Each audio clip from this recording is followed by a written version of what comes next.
فالنصراني واليهودي لا يفعل فعلا إلا لمصلحة، ولا يقول كلاما إلا لمصلحة، ولا يتحرك أبدا إلا لمصلحة.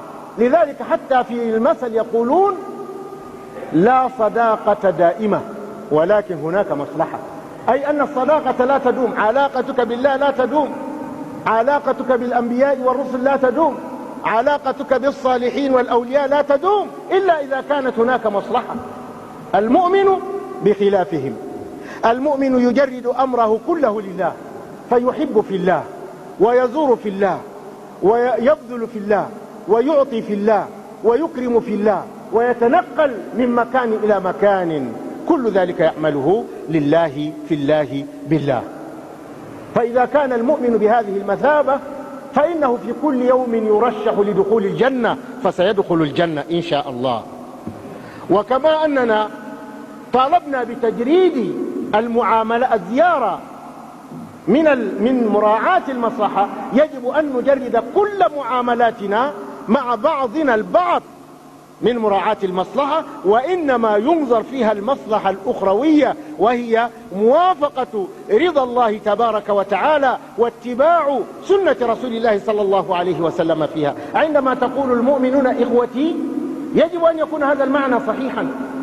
نحن نسمع أن المؤمن أخو المؤمن، ونعرف أن لا يؤمن أحدكم حتى يحب لأخيه ما يحب لنفسه.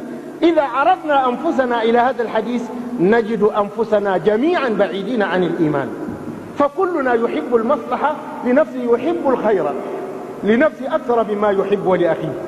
ولكن اختيار الله واختيار رسول الله لنا أن نحب لأخينا ما نحب لأنفسنا، أي ألا نتقدم عليه ولا يتقدم علينا ما دام الشرط هو الإيمان، فهو لا يتصف بأكثر من الإيمان ولا نتصف بأكثر من الإيمان، فيجب أن نشترك نحن وهو في هذا المعنى بأن نحب له ما نحب لأنفسنا ويحب لنا ما يحب لنفسه.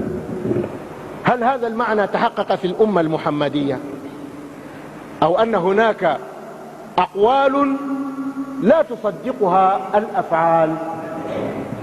هذا هو المرض الذي يجب أن نحاربه.